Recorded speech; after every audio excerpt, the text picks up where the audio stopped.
नमस्कार। शाम के ठीक 5 बज चुके हैं। आप देख रहे हैं आपका अपना प्राइम टाइम डिबेट शो। मैं हूं आपके साथ प्रीति चौहान। देश भर में गुरुवार को हनुमान जयंती मनाई गई। भक्तों का हो हल्ला सुनाई दिया, पर इन सब के बीच सुनाई दिया एक ऐसा विवादित बयान जिससे देश भर में हड़कंप ही मच गया। दरअसल अक्सर सुर्खियों में रहने वाली विश्व हिंदू परिषद की फायर ब्रांड नेता साध्वी प्राची ने एक बार फिर से विवादित बयान दिया है। इस बार उन्होंने मुस्लिम युवतियों को लेकर बयान दिया है। उन्होंने कह दिया कि मुस्लिम लड़कियों को, युवतियों को ऑफर दिया कि अगर वो 3 तलाक हलाला से बचना चाहती हैं तो हिंदू लड़कों से शादी कर ले। साध्वी प्राची ने हिंदुओं से शादी के कई फायदे भी बताए हैं और साथ ही आचार्य धीरेन्द्र शास्त्री से साईं बाबा भगवान नहीं है वाले बयान का भी समर्थन किया। तो वहीं साध्वी ने बयान को लेकर मुस्लिम समाज में इस बयान के बाद गुस्सा है। सवाल पूछे जा रहे हैं कि इस तरह के बयानों से देश में नफरत फैलाने की कोशिश साध्वी प्रज्ञा क्यों करती है, मुसलमानों को क्यों भड़काया जा रहा है, ऐसे बयान से क्यों मुस्लिम लड़कियों को बहला फुसलाकर इस्लाम के खिलाफ दुष्प्रचार किया जा रहा है। जो पार्टी लव जिहाद की बात करती है उसके खिलाफ आवाज बुलंद करती है, उसके नेता का ये बयान कितना जायज है। आखिर साध्वी प्रज्ञा ने क्या सोचकर इस तरह की बात की, क्या हुआ, इस पर पूरी जानकारी लेंगे। लेकिन उससे पहले आपको एक रिपोर्ट दिखाते हैं। आपको इस डिबेट में हम आगे बढ़ेंगे, तमाम मेहमानों से आपको मिलवाएंगे। सबसे पहले एक रिपोर्ट, उसके बाद आगे।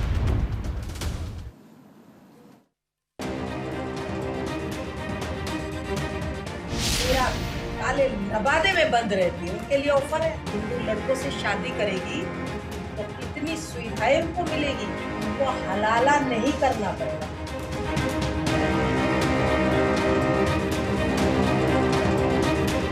आप किसी रिलीजन के वजह से अपनी ज़िंदगी को नर्क या स्वर्ग नहीं बना सकते। जब हम अपनी हॉली बुक्स पढ़ते हैं तो हमारे अंदर प्रेरणा आती है। कोई हमें ज़बरदस्ती नहीं कहता कि आप बुर्का पहनो, बुर्का पहनो।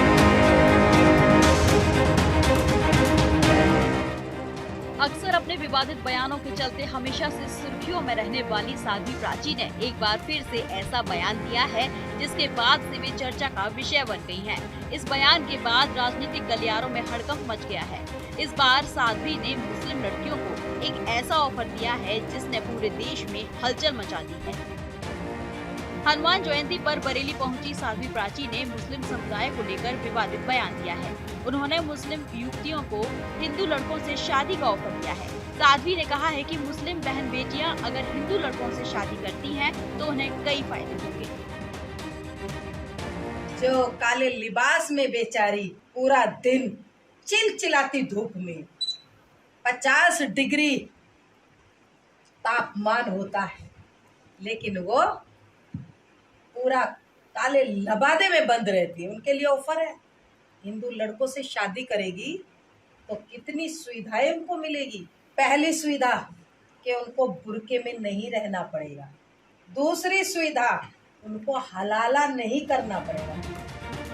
साध्वी प्राची ने कहा कि जो बहन बेटियां तपती दोपहरी के 50 डिग्री तापमान में काले लिबास में वक्त काटती हैं, उनके लिए खुला ऑफर है।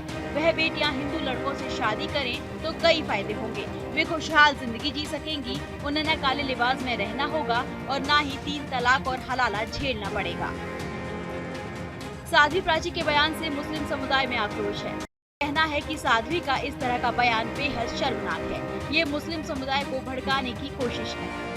साध्वी प्राची ने इस्लाम का मजाक, मुसलमानों का मजाक उड़ाया और बुर्क़े का, हिजाब का मजाक उड़ाते उड़ाते मुस्लिम ख़वातीन का, महिलाओं का भी मजाक उड़ाया, तलाक़ व हलाले का भी मजाक उड़ाया, जो खालिस शरई मसाइल हैं। ये अधिकार साध्वी प्राची को किसने दिया कि वो इस्लाम का मजाक उड़ाए, मुसलमानों का मजाक उड़ाए? ये सरासर निहायत ही काबिल मज़म्मत बात है।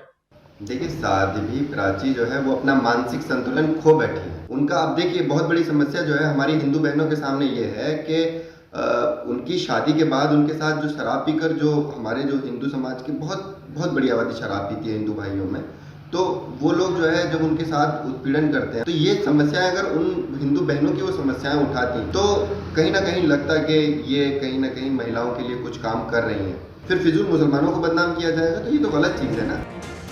ऐसा पहली बार नहीं है जब साध्वी अपने बयान को लेकर चर्चा में रही हो। इससे पहले भी साध्वी ने कई तरह के बयान दिए हैं, जिससे एक नया विवाद शुरू हो जाता है। अब इस बार मुस्लिम समुदाय को लेकर दिए बयान के बाद सियासत कहां तक पहुंचती है, ये देखने वाली बात होगी। Bureau report, news India.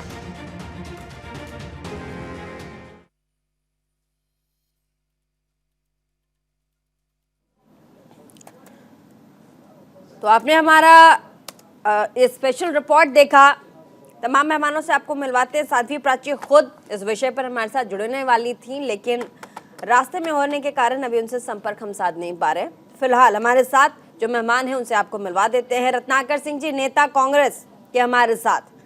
Chakrapani महाराज, राष्ट्रीय हिंदू महासभा के अध्यक्ष हैं, बहुत बहुत स्वागत आपका। सूफी मोहम्मद कौसर हसन मजीदी, मुस्लिम स्कॉलर हमारे साथ, बहुत बहुत स्वागत आपका। बिलाल खान, राजनीतिक विश्लेषक, स्टूडियो में थोड़ी देर में हमारे साथ जुड़ जाएंगे। हमारे साथ बीजेपी के भी नेता हैं आलोक वत्स जी, नेता बीजेपी के हमारे साथ जुड़ेंगे। आप सभी का बहुत बहुत स्वागत न्यूज़ इंडिया 24/7 के इस प्लेटफॉर्म में। सबसे पहले शुरुआत हम करेंगे, हमारे साथ सूफी मोहम्मद कौसर हसन मजीदी हैं और उनसे सवाल हम पूछेंगे, लेकिन चक्रपाणी महाराज, राष्ट्रीय अध्यक्ष हिंदू महासभा के। साध्वी प्राची जी भी वीवीएचपी लीडर लिखती हैं अपने ट्विटर अकाउंट में, जो उनका डेजिग्नेशन है, वो किस पोस्ट पे है, उनका पूरा जो डिटेल है उसमें।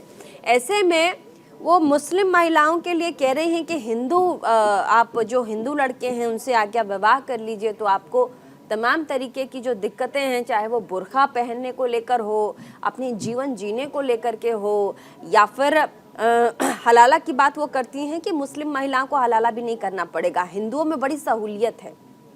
ये किस तरह का बयान है? सबसे पहले इस बयान को आप समझाइए, आप इसको मतलब कैसे समझाएंगे? अब मुझे ही समझाइए, आप कैसे समझाइएगा इसे? नहीं, देखिए, साध्वी प्राची का बयान तो साध्वी प्राची जी खुद आपको समझाएंगे, हम उनके प्रवक्ता नहीं। दूसरी बात, लेकिन आप हिंदू और सनातन के प्रति जो आज पूरे विश्व का बढ़ता हुआ प्रभाव है, उधर झुकाव है, वो आप देखिए यूट्यूब पे अनेक ऐसे वीडियोज है। अभी पाकिस्तान की मुस्लिम बच्चियों का मैं इंटरव्यू देख रहा था, तो खुद कह रही है कि जी हम तो चाहते हैं कि भारत में हम जाएं और सनातन धर्मियों से, हिंदुओं से विवाह कर लें और हम उनके साथ कम से कम सुकून की जिंदगी जिएंगे। इंटरव्यू तो कहाँ देखा है आपने चक्रपाणी जी? पाकिस्तानी? अरे कितनी वीडियो यूट्यूब पे भरे पड़े हैं और हमारे पास खुद वीडियो आए। और क्या कहती हैं महिलाएं, मुस्लिम महिलाएं क्या कहती हैं?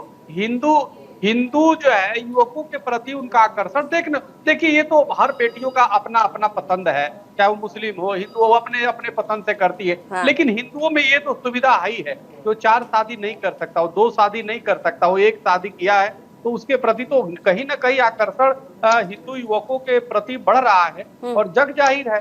तो ये तो पाकिस्तान की जब बेटियां कह रही, पाकिस्तान की जब मुस्लिम बहनें कह रही हैं और हिंदुओं के प्रति तो स्वाभाविक है, हिंदुओं में तो अपनी पत्नियों के प्रति बहुत ही लॉयल लोग रहते हैं, ऐसी वो है और बहुत ही ईमानदारी से उसका वो करते हैं। तो अगर वो बातें कोई बोल रहा है तो हमें लगता है कि उसका उस पे आज पूरे विश्व की वो है आकर्षण है हिंदुओं के प्रति, सनातन धर्म के प्रति बढ़ता हुआ रुझान है। तो उसमें हमें नहीं लगता कि कोई गलत है। कुछ ऐसे तरीके थे जो भड़काऊ है, अपने अपने तरीके हैं। आप देखो कि जो बुर्के की बात आई है, किस प्रकार से स्थिति थी, तो सरकार ने 3 तलाक पे जो वो किया, नहीं तो कैसा था कि 3 बार बोल दो तलाक और खत्म हो गया, यानी पूरे जीवन नरक बन गया 1 सेकंड में। तो ये तो बड़ा दुर्भाग्य। हिंदुओं में ऐसा नहीं है कि आप 3 बार बोल दो और खत्म हो गया, ये तो 7 जन्मों तक का अच्छा, ठीक है संबंध चक्रपाणी जी, मुझे लगता है कि आप बहुत समझदार, पढ़े लिखे एक देश के नागरिक हैं।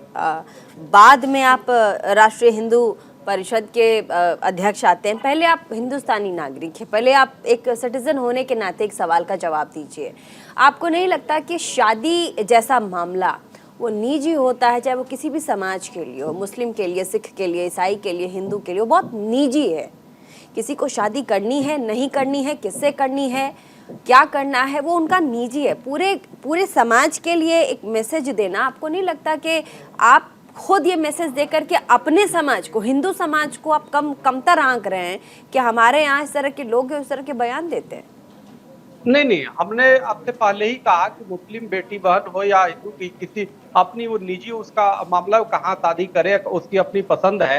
लेकिन मैं ये सिर्फ बोल रहा हूँ कि देखिए हिंदुओं के प्रति, सनातन धर्म के प्रति पूरे विश्व में लोगों का झुकाव हो रहा है। तो ये निश्चित रूप से इसे कोई हाथ कंगन को आरती क्या, पढ़े लिखे ठीक है, को फारसी का, आपके सवाल तो पे ये जवाब, निश्चित हाँ, रूप से जवाब ले लेते हैं। सूफी मोहम्मद कौसर हसन मजीदी हमारे साथ स्कॉलर मौजूद हैं।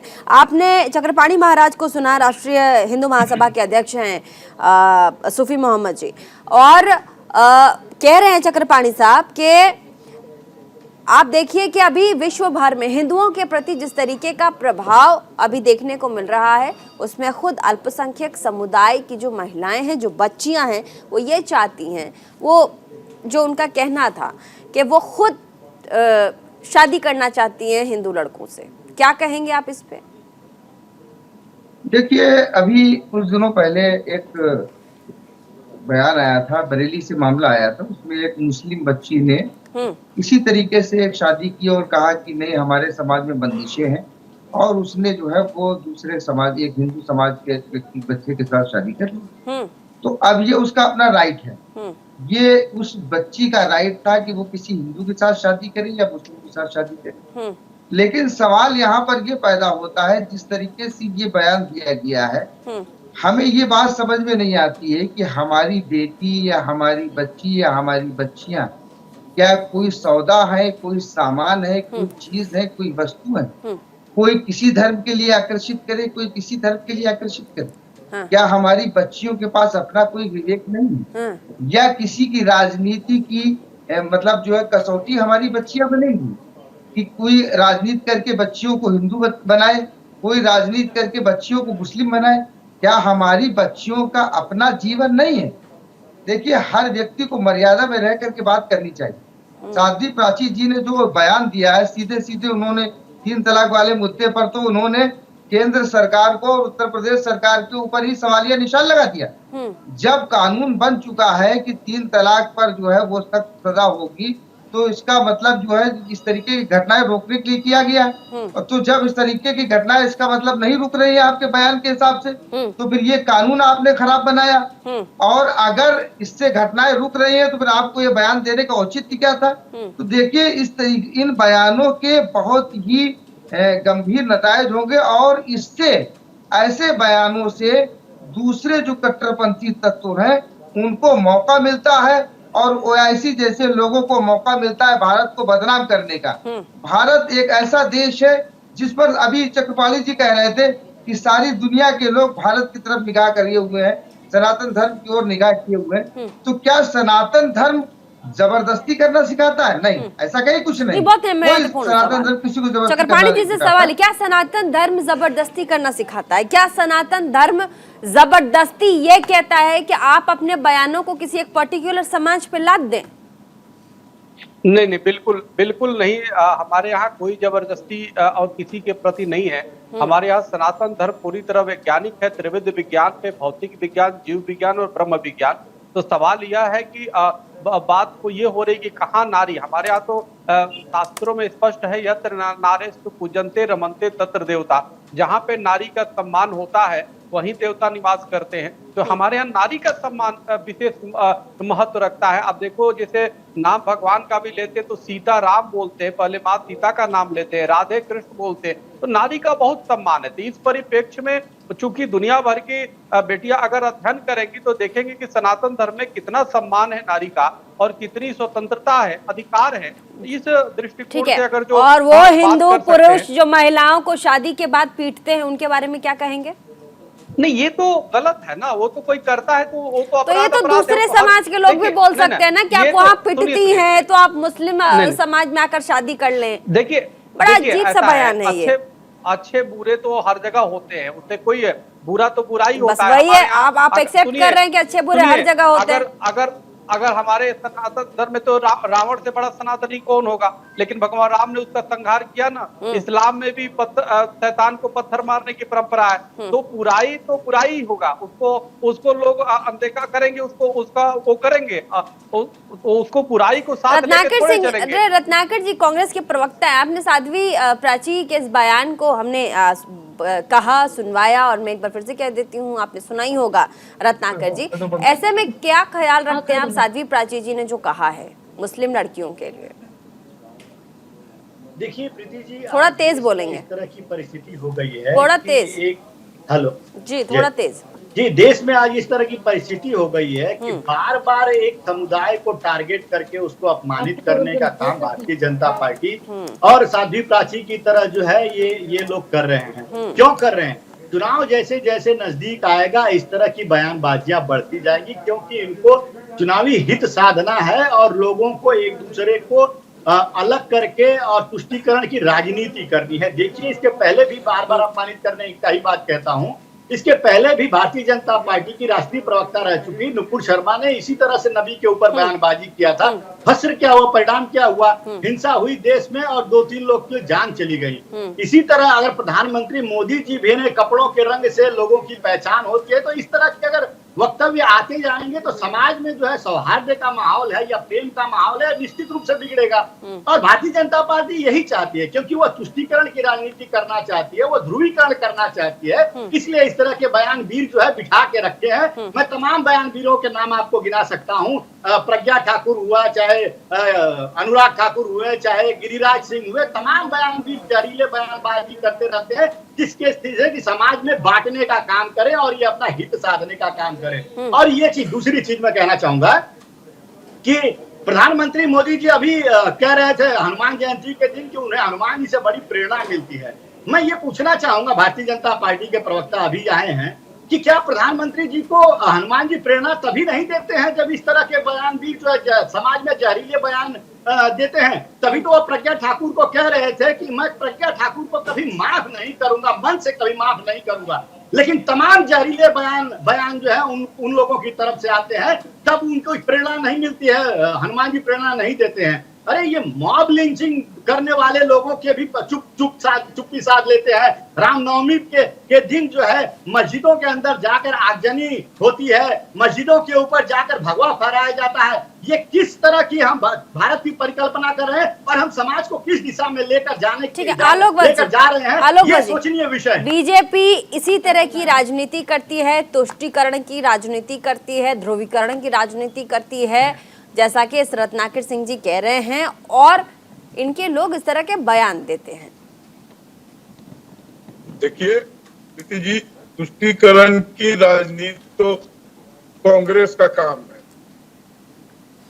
60 वर्षों तक इन्होंने तुष्टीकरण ही किया और कुछ नहीं किया। हम तो सबका साथ सबका विकास लेके चलने वाले। कर्नाटक में मुसलमानों का आरक्षण खत्म कर देते। कौन सी इतिहास से मुगलों का नाम हटा देते हैं। ये समुदाय विशेष को टारगेट करने का जो काम नहीं है, तो जिसमें हमारे बता दीजिए। आप प्लीज रत्नाकर जी, आप मुझे बोलने थे, आप बोल रहे थे तो मैं चुप था, आप प्लीज मुझे बोलने थे। जी बोलिए।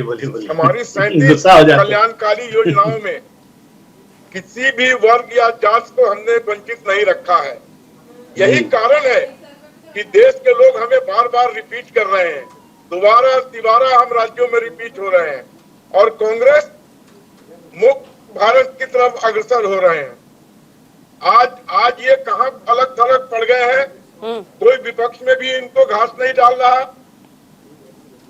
और बजा रहे हैं कि हम प्रधानमंत्री बन जाएंगे, जिसकी दूर से कहीं कोई संभावना नहीं है। बयान कितना सही है आलोक वत्स जी? साध्वी प्राची जी का जो बयान है मुस्लिम महिलाओं के लिए कितना सही है, आपको क्या लगता है?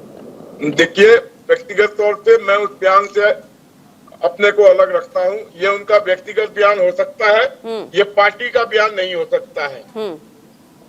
अलग अलग लोग हैं, विश्व की सबसे बड़ी पार्टी है, बहुत से लोग विभिन्न विचारों के हैं, अपना कुछ न कुछ बयान देते रहते हैं, उससे पार्टी लाइन को कोई रत्नाकर जी आलोक वत्स जी कह रहे थे कि ये तुष्टीकरण की राजनीति नहीं करते हैं। मैं पूछना चाहता हूं आलोक भाई से कि आलोक जी बता दीजिए किस आधार पे आपने कर्नाटक में अल्पसंख्यक जो समुदाय है, जो वहां पे मुस्लिम लोग हैं, उनका आपने आरक्षण रद्द कर दिया, वहां पे बंद करा दिया।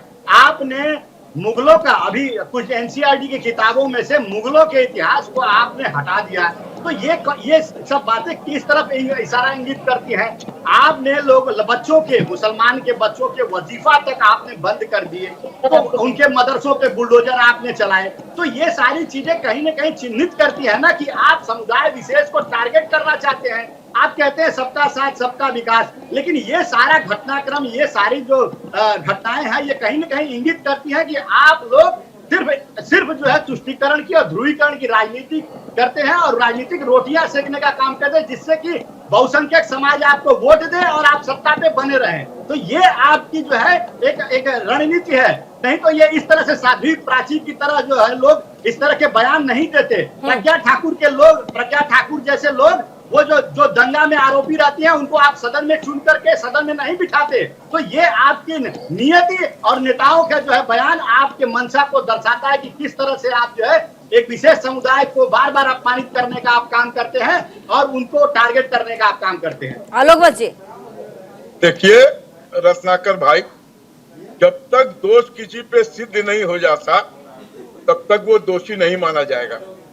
आपके सारे नेता तो हमारे कांग्रेस पार्टी के ऊपर आप लोग बार-बार क्यों आरोप लगाते हैं? भ्रष्टाचारी कितने नेताओं को, कांग्रेस के नेताओं को आपने आरोप सिद्ध किया है? आप बीच में मत बोलिए, आप बीच में मत बोलिए, अपना टर्न आने पर बोलिए। नहीं, आप आलोकवश नहीं है। तो अभी एंकर ने मुझे टाइम दिया है। जी बोलिए, आपके बाद ही में आपके सब जवाब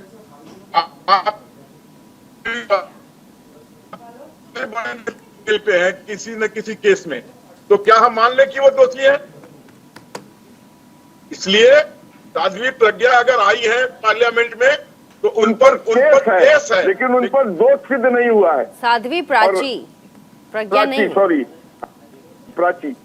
इसलिए आप ये मान के चलिए कि हम तुष्टीकरण की राजनीति में विश्वास ही नहीं करते हैं। अगर तुष्टीकरण की राजनीति में विश्वास करते तो धारा 370 नहीं हटाते, उसको लागू रहने देते। हम समान रूप से सबको देखते हैं। और अब चलिए बिलाल भी हमारे साथ जुड़ गए हैं। आपको आवाज आ रही है बिलाल मेरी? जी आ रही है, मुझे आपकी आवाज आ रही है। साध्वी प्राची ने जो बयान दिया है कि मुस्लिम लड़कियों को हिंदुओं से शादी कर लेनी चाहिए, तब जाकर उन्हें बुर्के से निजात मिलेगा। ये जो 50 डिग्री की तपती धूप में दोपहरिया में पहनती हैं काले काले बुर्के और उसमें घुटन होती है, हलाला से छुटकारा मिलेगा। कह रही है मैं ऑफर दे रही हूँ मुस्लिम लड़कियों को। नहीं सुनिए प्रीति जी, ये इनका कोई पहला बयान नहीं है, ये इनकी पैदाइश ही इन बयानों से हुई है, क्योंकि नफरत इनके दिमाग और दिल में भरी हुई है। जो हमेशा से ये बात करके देश का माहौल खराब करने की बात करती हैं, हिंदू मुस्लिम की टेंशन पैदा करती हैं और इन्हीं पे इनकी राजनीति टिकी हुई है। क्योंकि इनको कोई ज्ञान नहीं है, ना इनको कोई अकल है कि देश कैसे चलता है, कानून को मानती नहीं है, कानून पे कोई भरोसा नहीं है, कानून को तोड़ने का काम हमेशा करती है। ये साध्वी, ये क्या है इनका नाम, मैं तो नाम भी नहीं जानता। साध्वी प्राची नाम है, साध्वी प्राची। हाँ, साध्वी प्राची जो है ये, क्योंकि ऐसे लोगों का नाम जान के भी मुझे कोई दिलचस्पी नहीं है कि मैं नाम जानूं, क्योंकि ये नफरत के जो लोग होते हैं हमेशा से ये यही बात करके देश का माहौल खराब करते हैं। और संसद एक इतनी बड़ी लोकतंत्र की मंदिर है जहाँ पर ये बैठती हैं, इनको ये शर्म नहीं आती कि हमेशा ये बात करती हूँ मैं हिंदू मुस्लिम के लेडी, जब मुस्लिम महिलाओं के साथ अधिकारों के साथ गलत हो रहा है, ये हो रहा है। अरे ये कौन है मुस्लिम महिलाओं की ठेकेदार बन के बैठने वाली है कौन ये? अगर आपकी राजनीति करनी है, अपनी राजनीति करनी है, अपनी राजनीति करिए ना, कौन रोक रहा है आपको? मुस्लिम की महिलाओं की राजनीति करने का हक किसने दिया आपको? ठेकेदार किसने बनाया आपको? आप जो है संसद में बैठती है, उसका भी आप सम्मान नहीं करती। न देश के कानून को मानती, हमेशा नफरती बातें कर माहौल खराब करने का काम तो अधिकार किसने दिया? ऐसे लोगों को सीरियस नहीं लेना चाहिए। अधिकार किसने दिया इस तरह के सवाल पूछने के? ठीक है, चक्रपाणी जी हमारे साथ जुड़ गए। अधिकार किसने दिया? बिलाल अहमद बहुत महत्वपूर्ण सवाल पूछ रहे हैं। कह रहे ठीक है, आजादी है, देश आजाद है, लोकतंत्र है, आप अपनी बात रख सकते हैं, लेकिन हक और अधिकार आपको किसने दिया? बार बार इस तरह की बातें होती हैं, बार बार एक समुदाय के लिए इस तरह की बातें होती है। बिलाल पूछ रहे हैं और इन पर कोई कार्रवाई नहीं होती, सबसे बड़ी आश्चर्य की बात है। बिलाल साहब एक अधिवक्ता है अच्छे, लेकिन कई बार कंफ्यूज हो जाते हैं। अरे भाई, वो भी साध्वी हैं, वो भी महिला हैं। अगर एक महिला के दृष्टिगत जो विचार रख रही है अपना, उनका नीचे विचार है। विचार रखो, विचार के लिए किसी ने नहीं करा, लेकिन जो नफरत की बातें करने का काम हक आपने भी नहीं दिया। आप भी इतने बड़े नहीं हुए, कानून से बड़ा तो कोई नहीं। आप मानते, महाराज जी मानते, इस बात को नहीं मानते। चकीवाणी जी बताइए आप। मुझे तो बोलने दीजिए, आप डिबेट याद करने लगे। हमारे साथी बिलाल साहब सुन लीजिए। देखिए मूल विषय यह है बिलाल जी कि देखो ऐसा है, महिलाओं का सम्मान होना चाहिए, चाहे वो मुस्लिम बेटी हो या मुस्लिम बहन हो। अगर जो निश्चित रूप से इस बात इसमें कोई वो नहीं कि आज पूरे विश्व के बेटियों का ध्यान जो है हिंदुओं के प्रति, सनातन धर्म के प्रति जो सहिष्णुता है, जो सहिष्णुता है, जो प्रेम है, जो त्याग है, जो तपस्या, उसकी तरफ बढ़ रहा है।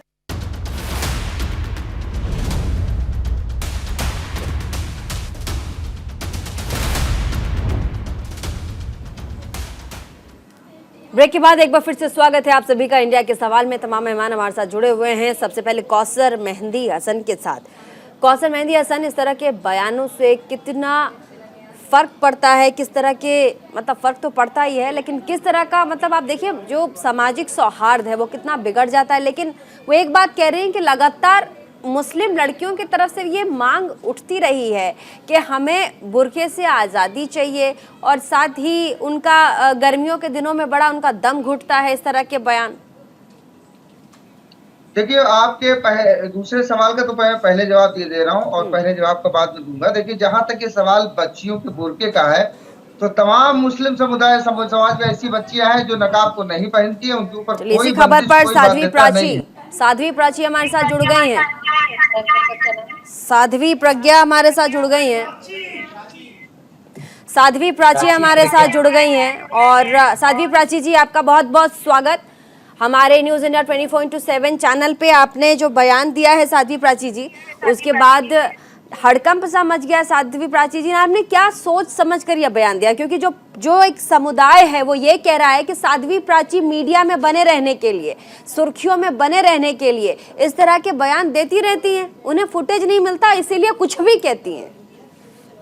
देखिए मैडम, पहली बात तो ये है कि मैं जो बयान देती हूँ वो अनर्गल नहीं होता है। इन लोगों को पता ही नहीं होता कि ये कह क्या रहे हैं। क्या 40-50 डिग्री सेल्सियस का तापमान होता है तो उस समय क्या कोई व्यक्ति इस तरह से लबादे में बंद हो सकता है? उन महिलाओं का दम घुट रहा है, तो अगर उनकी हमने बात कर दी है चैनलों पे तो कौन सा गुनाह कर दिया है? क्या तलाक से इनको आजादी, महिलाओं को कितनी आजादी मिली है, कितनी सुरक्षा उनकी हुई है, इस बात को आप स्वीकार करेंगी? कितनी आज प्रसन्नता उन महिलाओं में, बेचारी का बच्चे ने उसने तलाक, मार्केट में लेट हो गई बेचारी लड़की तो उसको तलाक मिल जाता था फोन पर ही। इतनी दुर्दशा थी, ये लोग तब भी कहते थे।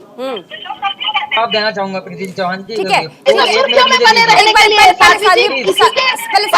मोहताज नहीं है। हाँ। और दूसरी बात, हमने जो कहा है मैडम जी कि हिंदू धर्म में बेटियां शादी करेगी तो स्वर्ग जैसी जिंदगी उसकी हो जाएगी। हाँ। तो इसमें कौन सी गलत बात कही है भाई? हाँ, हमारे ठीक है, हमारे साथ आज एक बीवी के साथ जरा लड़कों से पूछिए, मेरे सामने अपने समाज में रहती हूँ, एक बीवी के साथ रहते हैं ना। हाँ। दूसरी किसी लड़की का ऑफिस से भी फोन आ जाए तो परेशान हो जाते हैं। यहाँ 4-4 सौतेले कैसे वो संभालती है, वो जानती है। हाँ। वो जानती है अच्छी तरह से मेरे पास आई है। ठीक है और उसने खुद बताया। ठीक है, बोलने दीजिए उसके बाद। कई बचे। हाँ। और सौतन को कैसे वो फेस करे। हाँ। उसने कितना बड़ा कदम उठाया और कहा कि मैं चाहे कुछ भी हो जाए अब मैं हिंदू लड़के से ही शादी करूंगी। अभी बागेश्वर धाम वहां पर गई थी ना, एक लड़की आई थी, वो कह रही थी कि हिंदू धर्म में बड़ा सुकून मिला है मुझे करके।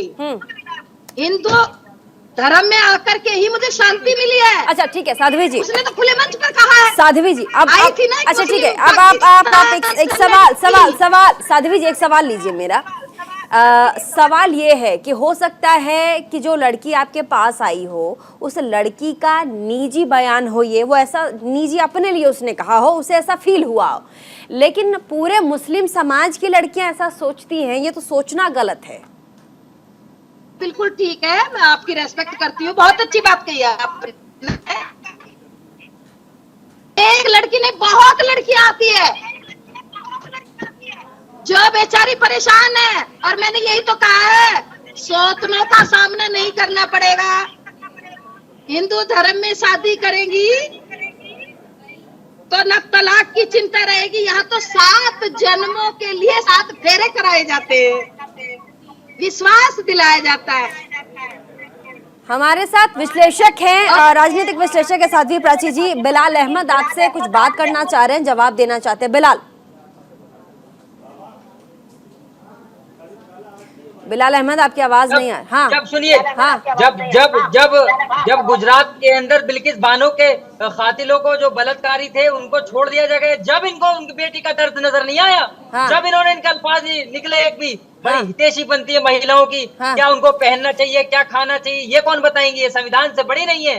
लोकतंत्र में के मंदिर पार्लियामेंट के अंदर बैठती है, उसके बाद भी इनको शर्म नहीं आती। ये हमेशा से ही मुसलमानों की लड़कियों के ऊपर के उनको जो है हिजाब नहीं पहनना चाहिए। अरे देश के कानून ने अधिकार दिया उनको हिजाब पहने या नहीं पहने, उस पर भी इन्होंने सवाल उठाया हमेशा से, और अब भी हमेशा सवाल उठाती रहती है। मैं ये कह रहा हूँ कि अगर आपको वाकई में महिलाओं का दर्द है, मुसलमान महिला हो, हिंदू महिलाओं का दर्द है, तो आपको जो है एक सवाल उठाना चाहिए कि वाकई जो जिनके साथ बलात्कार हुए हैं ऐसे लोगों को फांसी होनी चाहिए। लेकिन इनका मुंह नहीं खुलता जब इनको जो राजनीति समझ में आती है कि इनका एजेंडा, इनका नैरेटिव, इनका जो सोच है, इनकी जो थिंकिंग इनकी पार्टी की नजर आती है, ये अलग चलती है। अगर हम ये कह रहे हैं, अगर आप वाकई में देश की महिलाओं की बात करती हैं तो उनके पढ़ाई की, एजुकेशन की बात करिए, उनके लिए रोजगार की बात करिए, जो आज देश के हाल हो गए उसका बात करिए। बोलिए साध्वी प्राची बोलिए। आपको नहीं पता, देखिए राजनीतिक विश्लेषक जो बैठा है चैनल पे मैडम जी, इनकी आवाज नहीं आ रही। दूसरी बात मैं कह रही हूँ,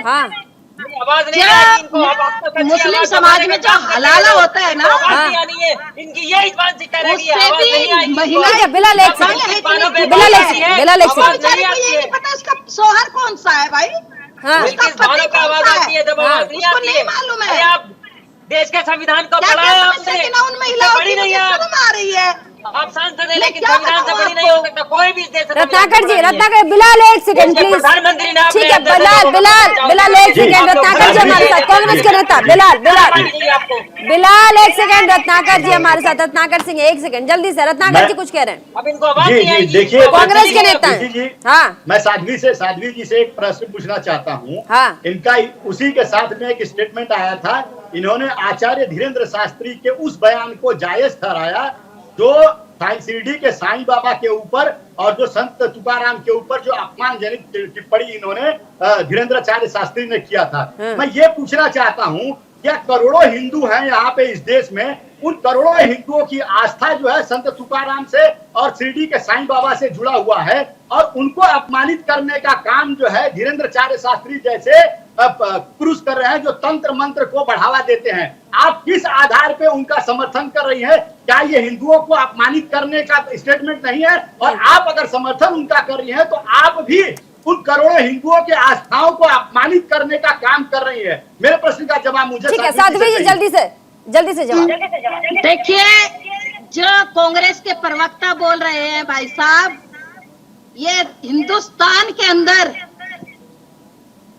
करोड़ों लोगों से आप चद्दर चढ़वाना तो पसंद करोगे, वो मुर्दे में पड़ा हुआ, कब्र में पड़ा हुआ मुर्दा तो चमत्कार कर सकता है आपके लिए, लेकिन धीरेन्द्र शास्त्री जी के लिए आप स्वीकार नहीं करोगे।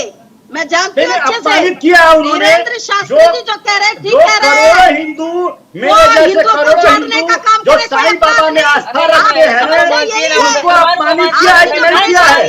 संत तुकाराम के ऊपर अपमानजनक टिप्पणी करके उन्होंने अपमानित किया है कि नहीं किया है? उसका जवाब दे दीजिए। आप गोल गोल क्यों घुमा रहे हैं? आप उसका सीधा सीधा जवाब दीजिए। हिंदुओं की आस्था को अपमानित करने का आप जैसे लोगों ने क्या किया है? शास्त्री जो कर रहे हैं हिंदुओं को जोड़ने का काम कर रहे हैं, बहुत अच्छा काम कर रहे हैं। जब अरे हिंदुओं को अपमानित करने का काम कर रहे हैं आचार्य धीरेन्द्र शास्त्री। साईं बाबा के ऊपर प्रश्न उठाते मेरे जैसा आदमी जो साईं बाबा को पूछता है, अगर वो इस तरह से साईं बाबा को ऊपर अपमानजनक टिप्पणी करेंगे, अगर महाराष्ट्र के संत तुकाराम के ऊपर अपमानजनक टिप्पणी करेंगे, तो हमारे जैसे लोगों को अपमानित होना पड़ेगा ना। हमारी आस्था को ठेस पहुंचेगा। मैं भी हिंदू हूँ, मैं भी कट्टर हिंदू हूँ, लेकिन आप लोग के जैसे हिंदुत्व का चोला ओढ़ करके और देश को, समाज को बांटने का काम नहीं करते हैं। चाहता हूँ आप प्रेम सौहार्द की बात करिए। हमारा धर्म, हमारा सनातन धर्म कभी एक दूसरे को लड़ाने की बात नहीं करता है, और आप लोग तुष्टीकरण की राजनीति में बहक करके और समाज को सिर्फ तोड़ने का काम करते हैं। ठीक है, ठीक है, एक सवाल हो गया। साध्वी जी, ये लगातार सवाल पूछे जा रहे हैं क्योंकि जैसे हमने डिबेट भी शुरू किया तो आप तो हमारे साथ लेट ज्वाइन हुई हैं, लेकिन सवाल ये आ रहे थे कि ठीक है साध्वी जी ने ये बोला, ये उनका निजी है। हमारे साथ स्वामी चक्रपाणी जी भी थे, उनसे भी हमने सवाल किया, उन्होंने कहा वो उनका निजी है। ये किसी भी, अगर ये वीएचपी की लीडर हैं लेकिन उससे जोड़कर इन्हें ना देखा जाए, वो अपने हिसाब से कह रही है। हमने भाजपा के नेता से भी पूछा, उन्होंने भी कहा कि पार्टी लाइन नहीं है। ये साध्वी प्राची जी अपनी मन की बात कह रही हैं, वो उनका निजी विचार, हाँ निजी विचार, ठीक है निजी विचार। लेकिन ऐसे में सवाल अब ये उठते हैं कि ये अधिकार किसने दिया साध्वी प्राची को कि वो मुस्लिम महिलाओं के लिए ये कहे? ये कौन समाज सेविका हो? क्या मुझे अधिकार नहीं मैडम? सर्टिफिकेट, ये बिल्कुल गलत कह रहे हो। सर्टिफिकेट, ये बिल्कुल गलत। सर्टिफिकेट की बात आती है, सहमत नहीं हूँ। और मैं संघर्षशील साध्वी रही हूँ बचपन से। हाँ। आप क्या जानते, महिलाओं की लड़ाई मैंने लड़ी मैडम। हाँ। बरेली के अंदर आप पूछिए, हाँ। शेरगढ़ के अंदर बच्चियों को घर से नहीं निकालना दिया था इन मौलानाओं के। क्या बात आप कर रहे हैं? हाँ। शेरगढ़ में जाइए, हाँ। लड़कियों की क्या दुर्दशा थी। हाँ। समाजवादी पार्टी में, हाँ। मैंने उन लड़कियों की लड़ाई लड़ी, हजारों लड़कियों को कॉलेज में पहुंचवाया। आज कॉलेज में पढ़ रही है बेटियां। कैसी आप बात कर रही है? नहीं, ये आरोप लग रहा है, ये आरोप, ये नहीं, ये एक लड़के की थोड़ी। साध्वी जी, ये आरोप, त्यागी का मर्डर हुआ, मैंने आमरण अनशन किया मेरठ में बैठ करके। साध्वी जी, ये आरोप लगाया आप पे। जो पैनल में हमारे साथ लोग बैठे हैं, उन्होंने कहा कि सर्टिफिकेट देने वाली कौन होती है कि हिंदू लड़कों से शादी करने का मैं ऑफर दे रही हूँ। हमेशा से ये कौन है? और जो कह रहे हैं ना, उनको पता ही नहीं ना, वो समाज की सेवा करते हैं, वो तो खाली बैठ करके डिबेट में चले जाते हैं। जी मैं आपसे पूछा कौन सा समाज का काम करके बताइए? किस हिंदू लड़की की जान बचाई, किस मुस्लिम लड़की के लिए आवाज उठाई? मैंने 3 तलाक के लिए आवाज उठाई थी। आज मुझे गर्व है, मैंने शेरगढ़ के अंदर, मुजफ्फरनगर, शेरगढ़ के अंदर, बरेली के अंदर भी हमारे साथ मुस्लिम स्कॉलर भी हैं। साध्वी प्राची जी, जरा बताइए। साध्वी प्राची जी आवाज उठाई, साध्वी प्राची जी बहुत सही बात है। का मर्डर हुआ था मेरठ में। सूफी कौसर हसन मेहंदी हमारे साथ, बताइए ना। मुस्लिम स्कॉलर भी हमारे साथ, मुस्लिम स्कॉलर भी। साध्वी जी, जो क्या नाम है, हमारे ऐसे समाज के साथ जो कहीं कुछ परेशानी होती है, उनकी भी आवाज उठाती। ठीक है, ठीक है। कौसर जी यहाँ पर आकर के डिबेट करके अपने घर जाके। साध्वी जी, आप बहुत महत्वपूर्ण बात बोल रही हैं, लेकिन हमारे साथ मुस्लिम स्कॉलर भी हैं, कौसर हसन मेहंदी जी, वो भी आपसे सवाल पूछना चाह रहे हैं, कुछ कह रहे हैं, आपको काउंटर कर रहे हैं। जल्दी से कौसर हसन जी। देखिए, मैं इन बहन जी से कोई सवाल नहीं करूंगा, हाँ। क्योंकि सवाल करने से बिला वजह की जो है वो दुनिया भर की चर्चा हो, सवाल जवाब हो। मैं सिर्फ एक सजेशन देना चाहता हूँ कि जिस तरीके से इन्होंने अभी एक बात कही कि कब्र में पड़ा हुआ मुर्दा, हमारे यहाँ कुरान में आयत लिखी हुई है कि अला इन्ना औलिया अल्लाह ला खौफुन अलैहिम वला हुम यहज़नून। आप हमारे वलियों को कब्र में पड़ा हुआ मुर्दा कह रही हैं, सिर्फ इस बिना पर कि आपके धर्म का कोई व्यक्ति आपके धर्म की चीज को नहीं मान रहा है, अगर आपके धर्म का व्यक्ति आपके धर्म की चीज को नहीं मान रहा है तो इसका मतलब ये नहीं कि आप दूसरे धर्म के चीजों का, दूसरे धर्म के गुरुओं का, धर्म गुरुओं का अपमान करते हैं। और दूसरी बात मैं ये कहना चाहता हूँ कि आपने ये ऑफर दिया है कि मुस्लिम लड़कियां हिंदू लड़कों के साथ शादी करते हैं, तो ठीक है, सारी मुस्लिम लड़कियां बिलफर्ज देश की 10 करोड़ मुस्लिम लड़कियां हिंदू लड़कों से शादी कर लेंगी तो आबादी के अनुपात में वो 10 लाख हिंदू लड़कियां बचेंगी, तो फिर क्या वो मुस्लिम लड़कों के साथ शादी करेंगी? किस तरह के क्यों इस तरीके के बयान दे करके, इस तरीके के बयान दे करके सामाजिक नेशनल टेलीविजन है, प्लीज सोच समझ के आप लोग काउंटर भी कीजिए तो बहुत सोच समझ के कीजिए। मैं आप लोगों से निवेदन करती हूँ, नेशनल टेलीविजन है, अगर आप लोग काउंटर भी कर रहे हैं तो बहुत सोच समझ के कीजिए। साध्वी प्राची जी जवाब दीजिए। क्या बोला? मुझे आवाज ही नहीं आ रही। चलिए फिर से पूछिए, कौसर असर मेहंदी जी। आ रही मैडम, कौसर असर जी फिर से पूछिए। बता दीजिए। कौसर, मैंने उनसे सवाल नहीं पूछा, मैंने उनको सजेशन दिया है कि इस सजेशन दे तरीके रहे की हैं चीजों से बचे। इस तरीके के बयान समाज में विघटन पैदा करते हैं। हम लोगों को बड़ी दिक्कत होती है, हिंदू मुस्लिम इत्तेहाद कराने के लिए जब जाते हैं तो हमारा समाज ही हमसे सवाल पूछता है कि जब उन्होंने ऐसा बयान दिया तो आपने क्या बयान दिया था, जब उन्होंने ऐसी बात की थी तो आपने क्या कहा था। आप लोगों के ऐसे बयान हम लोगों को असर करते हैं जो समाज में हिंदू मुस्लिम एकता की बात करने के लिए समाज के बीच में जाते हैं और हिंदू मुस्लिम एकता और समन्वय स्थापित करते हैं। ऐसे लोगों को समाज में बड़ी दिक्कत होती है। हमारा समाज हमसे उल्टी सीधी बातें दीजिए आप। बोलिए साध्वी जी।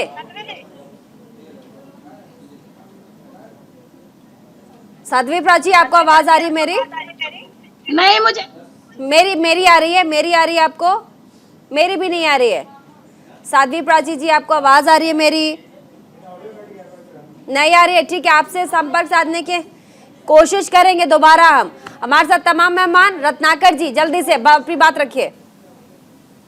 देखिए, एक बार फिर से मैं अपने बात को दोहराना चाहूंगा कि आज भारतीय जनता पार्टी या उनके जो तथाकथित हिंदूवादी और हिंदुत्व के ठेकेदार जो बैठे हैं वो बार बार जो है समाज को बांटने का और विघटनकारी ऐसे स्टेटमेंट देते रहते हैं जिससे कि समाज में द्वेष की भावना फैलती है और सौहार्द का माहौल खराब होता है। ये भारतीय जनता पार्टी और उनके अनुयायियों की यही नीति रही है। लेकिन कांग्रेस पार्टी हमेशा यह चाहेगी और ये हमेशा प्रयास करती रही कि भारत जोड़ो यात्रा जैसे जो कार्यक्रम करके कि भारत में एकता, अनेकता में एकता जैसा जो है विश्वास लोगों में बना रहे और यह देश सबका है, सारे धर्म के लोगों का है, सभी का है, उसमें सबको बराबर का अधिकार बाबा साहब के अम्बेडकर के संविधान में दिया गया है। तो उस संविधान साध्वी जी से क्या हमारी बात हो सकती है? साध्वी जी से क्या हमारी बात हो? बिलाल साध्वी जी को पैच करने की कोशिश कर रहे हैं। बिलाल, तब तक बोलिए। बहुत जिम्मेदारी से मैं एक बहुत बड़ी बात करना चाहूंगा और आपका बहुत जिम्मेदार चैनल।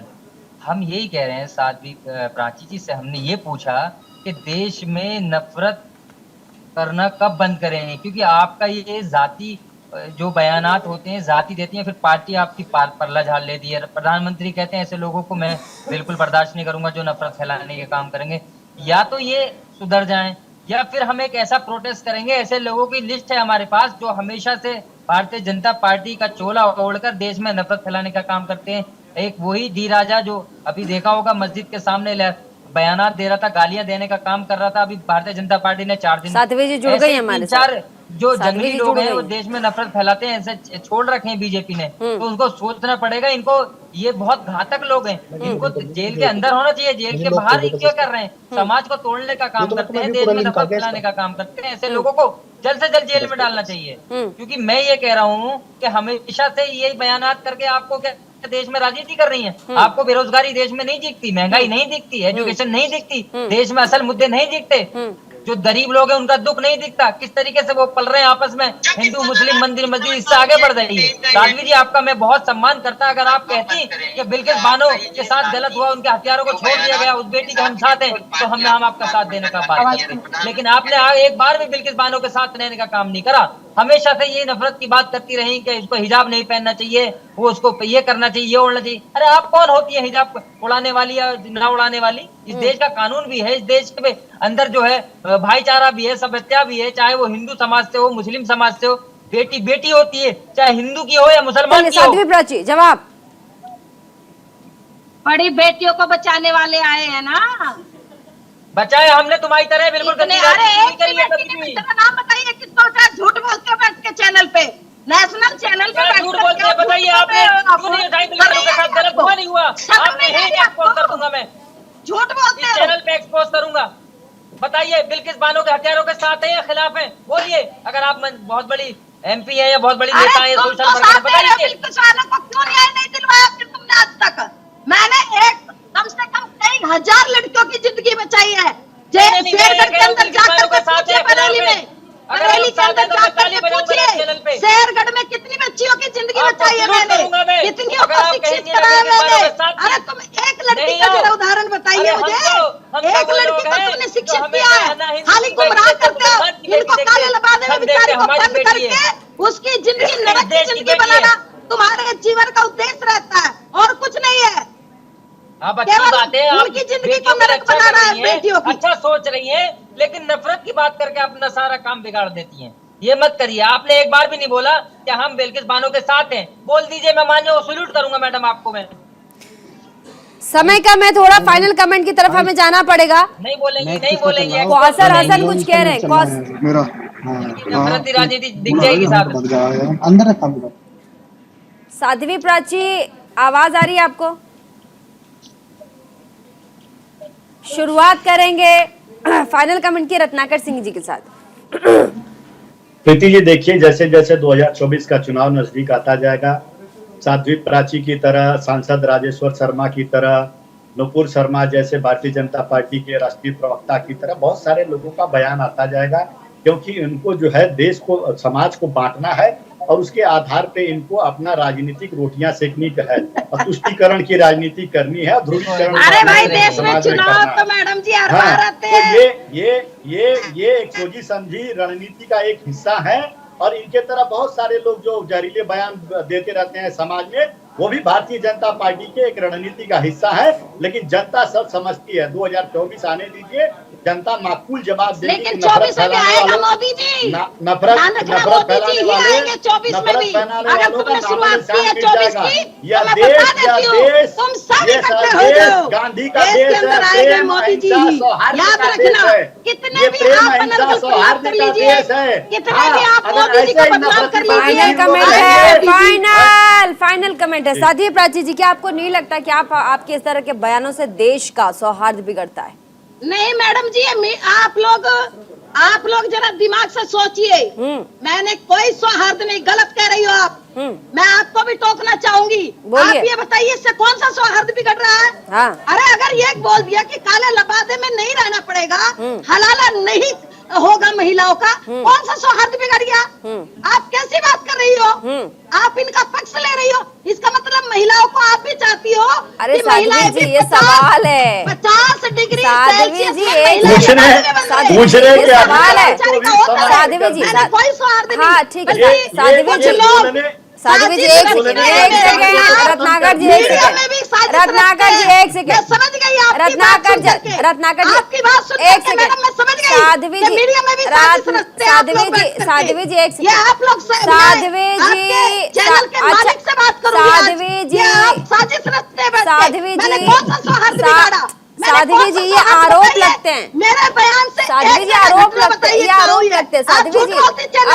शांति से सुनिए, झूठ बोल रही है, शांति से झूठ बोल रही है साध्वी जी, साध्वी जी, साध्वी जी, साध्वी ठीक है, साध्वी देती है, ठीक है, साध्वी प्राची जी, इसका मतलब आप साध्वी प्राची जी मेरी जिंदगी ठीक है, ठीक है, ठीक है, आप बात सुनिए साध्वी प्राची जी। जब पब्लिक डोमेन में, क्योंकि आपको लोग जानते हैं, आप पब्लिक डोमेन में, आप मेरी बात सुनिए। तो मैंने कौन सा गलत कहा? अच्छा एक सेकंड, सवाल सवाल सवाल सवाल पहले सुनिए तो सही, पहले सुनिए तो सही। ये आरोप लगते हैं, ये आरोप लगते हैं, ये आरोप लगते हैं साध्वी जी, कल से 24 साध्वी जी, मैडम जी, सौहार्द वो बिगाड़ते हैं। ठीक है बिलाल, बिलाल आप लगातार कह रहे थे कि सामाजिक सौहार्द बिगड़ते, सामाजिक सौहार्द पे हम दिल्ली को घेरेंगे। हाँ, सौहार्द उसने बिगाड़ा, उस पर जाके कार्रवाई करवाइए ना। ठीक है, फाइनल कमेंट कुछ बोलना चाहेंगी? फाइनल कमेंट कुछ बोलना चाहेंगी? साध्वी प्राची जी कुछ कमेंट करना चाहेंगी, क्योंकि ये सवाल पूछे जा रहे थे। साध्वी जी, जब आप कुछ कहती हैं तो लोग उस पर कमेंट करते हैं, लोग उस पर सवाल पूछते हैं, तो ये सही आपके चैनल पे 4 आदमी विरोध कर सकते हैं। हाँ बोलिए। 40,000 मेरे बयान के समर्थक भी है। हाँ, इसलिए मैं कह रही हूँ। हाँ, इसीलिए कह रही हूँ। हाँ, मैं कोई वाद विवाद नहीं, आप लोग मेरी छवि खराब करते हैं। हाँ, आप लोग करते हैं। आज के बाद मैं आपके चैनल को कोई इंटरव्यू नहीं दूंगी। अच्छा साध्वी जी, सवाल और जवाब और मैं आपके मालिक से बात करूंगी आज। कौन सा सौहार्द मैंने बिगाड़ा? एक प्रक्रिया होती है साध्वी जी, एक प्रक्रिया होती है सवाल जवाब की। इस प्रक्रिया में तमाम सवाल और जवाब पूछे जाते हैं। आप उसमें अपने सवाल को जस्टिफाई करती हैं Sadhvi ji. Bilal, final comment Bilal, final comment. हमारे पास ज्यादा समय नहीं है। बहुत बहुत शुक्रिया तमाम मेहमान हमारे साथ इस डिबेट में जुड़े, आप सभी का बहुत बहुत शुक्रिया। और साथ ही आपने देखा कैसे सवालों के जवाब आपको मिले, जिस तरीके से साध्वी प्राची ने बयान दिया, उसके बाद देश भर में जिस तरह के सवाल उठ रहे थे, उन सवालों के जवाब जानने की हमने कोशिश की। बहुत बहुत शुक्रिया आप सभी का। देखते रहिए इंडिया का सवाल।